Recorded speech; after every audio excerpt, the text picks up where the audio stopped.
जय श्री राम। अरण्यकांड का 51वां सर्ग। जटायु तथा रावण का घोर युद्ध और रावण के द्वारा जटायु का वध। जटायु के ऐसा कहने पर राक्षस राज रावण क्रोध से आंखें लाल किए अमरस में भरकर उन पक्षीराज की ओर दौड़ा। उस समय उसके कानों में तपाए हुए सोने के कुंडल झलमला रहे थे। उस महासमर में उन दोनों का एक दूसरे पर भयंकर प्रहार होने लगा, मानो आकाश में वायु से उड़ाए गए दो मेघखंड आपस में टकरा गए हो। उस समय गृध्र और राक्षस में वह बड़ा अद्भुत युद्ध होने लगा, मानो दो पंखधारी माल्यवान पर्वत एक दूसरे से भिड़ गए हो। रावण ने महाबली गृद्धराज जटायु पर नालिक, नाराज तथा तीखे अग्रभाग वालों विकर्णी नामक महाभयंकर अस्त्रों की वर्षा आरंभ कर दी। पक्षीराज गृध्र जाति जटायु ने युद्ध में रावण के उन बाण समूहों तथा अन्य अस्त्रों का आघात सह लिया। साथ ही उन महाबली पक्षी शिरोमणि ने अपने तीखे नखों वाले पंजों से मार मार कर रावण के शरीर में बहुत से घाव कर दिए। तब दशग्रीव ने क्रोध में भरकर अपने शत्रु को मार डालने की इच्छा से 10 बाण हाथ में लिए, जो काल दंड के समान भयंकर थे। महापराक्रमी रावण ने धनुष को पूर्णतः खींचकर छोड़े गए उन सीधे जाने वाले तीखे पैने और भयंकर बाणों द्वारा, जिनके मुख पर शल्य कांटे लगे हुए थे, गिद्धराज को छद विच्छित कर दिया। जटायु ने देखा जनक नंदिनी सीता राक्षस के रथ पर बैठी है और नेत्रों से आंसू बहा रही हैं। उन्हें देखकर गृद्धराज अपने शरीर में लगते हुए उन बाणों की परवाह न करके सहसा उस राक्षस पर टूट पड़े।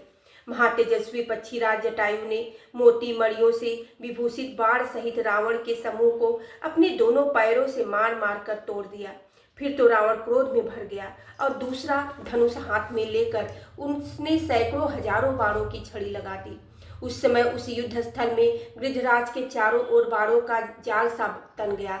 उस समय घोंसले में बैठे हुए पक्षीराज के समान प्रतीत होने लगे। तब महातेजस्वी जटायु ने अपने दोनों पंखों से ही उन बाणों को उड़ा दिया और पंजों की मार से पुनः उसके धनुष के टुकड़े टुकड़े कर डाले। रावण का कवच अग्नि के समान प्रज्वलित हो रहा था। महातेजस्वी पक्षीराज ने उसे भी पंखों से ही मारकर छिन्न भिन्न कर दिया। तत्पश्चात उन बलवान वीर ने सामरंगगढ़ में 50 के से मुख वाले उन वेगशाली गधों को भी, जिनकी छाती पर सोने के कवच बंधे हुए थे, मार डाला। तदंतर अग्नि की भांति दीप्तिमान मणिमय सोपान से विचित्र अंगों वाले तथा इच्छानुसार चलने वाले उसके त्रिवेणु संपन्न विशाल रथ को भी तोड़ फोड़ डाला। इसके बाद संपूर्ण चंद्रमा की भांति सुशोभित छत्र और चंवर को भी उन्हें धारण करने वाले राक्षसों के साथ ही वेगपूर्वक मार गिराया। फिर उन महाबली तेजस्वी पक्षीराज ने बड़े वेग से चोंच मारकर रावण के सारथी का विशाल मस्तक भी धड़ से अलग कर दिया। इस प्रकार जब धनुष टूट गया, रथ चौपट हुआ, घोड़े मारे गए और सारथी भी काल के गाल में चला गया, तब रावण सीता को गोद में लिए पृथ्वी पर गिर पड़ा। रथ टूट जाने से रावण को धरती पर पड़ा देखकर सब प्राणी साधु साधु कहकर गृद्धराज की प्रशंसा करने लगे। वृद्धावस्था के कारण पक्षीराज को थका हुआ देखकर रावण को बड़ा हर्ष हुआ और वह मैथिली को लिए हुए फिर आकाश में उड़ चला।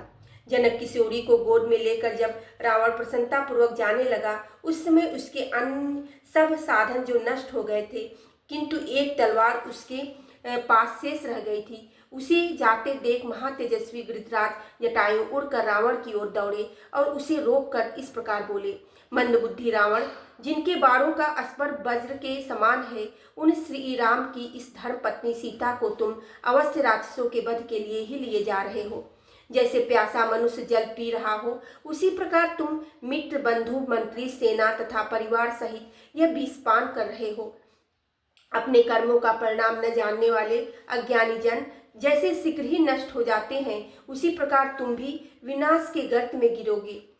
तुम काल पास में बध गए हो, कहाँ जाकर उससे छुटकारा पाओगे। जैसे जल में उत्पन्न होने वाला मत्स्य मांस युक्त बंसी को अपने वध के लिए ही निगल जाता है, उसी प्रकार तुम भी अपने मौत के लिए ही सीता का अपहरण करते हो। रावण कुकुट कुलभूषण रघुनंदन श्री राम और लक्ष्मण दोनों भाई दुर्धर्ष वीर हैं। वे तुम्हारे द्वारा अपने आश्रम पर किए गए इस अपमानजनक अपराध को कभी क्षमा नहीं करेंगे। तुम कायर और डरपोक हो। तुमने जैसा लोक निंदित कर्म किया है, यह चोरों का मार्ग है। वीर पुरुष ऐसा मार्ग का आश्रय नहीं लेते। रावण, यदि सूरवीर हो तो 2 घड़ी और ठहरो, मुझसे युद्ध करो। फिर तो तुम भी उसी प्रकार मारकर पृथ्वी पर सो जाओगे जैसे तुम्हारा भाई खर सोया था। विनाश के समय पुरुष जैसा कर्म करता है, तुमने भी अपने विनाश के लिए वैसा ही अधर्मपूर्ण कर्म को अपनाया है। जिस कर्म को करने से कर्ता के पाप के फल से संबंध होता है, उस कर्म को कौन पुरुष निश्चित रूप से कर सकता है। लोकपाल इंद्र तथा भगवान स्वयंभू भी वैसा कर्म नहीं कर सकते। इस प्रकार उत्तम वचन कहकर पराक्रमी जटायु उस राक्षस दशग्रीव की पीठ पर बड़े वेग से जा बैठे और उसे पकड़कर अपने तीखे नखों द्वारा चारों ओर से चीरने लगे, मानो कोई हाथीवान किसी दुष्ट हाथी के ऊपर सवार होकर उसे अंकुश से छेद रहा हो। नख, पांस और चोंच ये ही जटायु के हथियार थे। वे नखों से खरोचे थे, पीठ पर चोंच मारते थे और बाल पकड़कर उखाड़ लेते थे। इस प्रकार जब वृद्धराज ने बारंबार क्लेश पहुंचाया, तब राक्षस रावण कांप उठा। क्रोध के मारे उसके ओठ फड़कने लगे। उस समय क्रोध से भरे रावण ने विदेह नंदिनी सीता को बाईं गोद में अपने करके अत्यंत पीड़ित हो जटायु पर तमाचे का प्रहार किया। परंतु उस बार को बचाकर शत्रु दमन गृधराज जटायु ने अपनी चोंच से मार मार कर रावण की 10 बाईं भुजाओं को उखाड़ दिया। उन बाहों के कट जाने पर बाहीं से प्रकट होने वाले विष की ज्वाला मालाओं से युक्त सर्पों की भांति तुरंत दूसरी नई भुजाएं सहसा उत्पन्न हो गई। तब पराक्रमी दशानन ने सीता को तो छोड़ दिया और गृधराज को क्रोधपूर्वक मुक्कों और लातों से मारना आरंभ किया। उस समय उन दोनों अनुपम पराक्रमी वीर राक्षस राज रावण और पक्षी राज जटायु में 2 घड़ी तक घोर संग्राम होता रहा। तदंतर रावण ने तलवार निकाली और श्री रामचंद्र जी के लिए पराक्रम करने वाले जटायु के दोनों पंख, पैर तथा पार्श्व भाग काट डाले। भयंकर कर्म करने वाले उस राक्षस के द्वारा सहसा पंख काट लिए जाने पर महागृध जटायु पृथ्वी पर गिर पड़े। अब वे थोड़ी ही देर के मेहमान थे।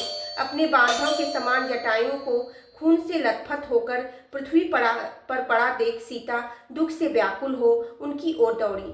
जटायु के शरीर की कांति नीले मेघ के समान काली थी। उनकी छाती का रंग श्वेत था। वे बड़े पराक्रमी थे, तो भी उस समय बुझे हुए दावानल के समान पृथ्वी पर पड़ गए। लंकापति रावण ने उन्हें इस अवस्था में देखा। तदंतर रावण के वेग से रौदे जाकर धराशाही हुए जटायु को पकड़कर चंद्रमुखी जनक नंदिनी सीता पुनः उस समय वहां रोने लगी। बोलो सियावेरी रामचंद्र की जय, पवने सुते हेनु माने की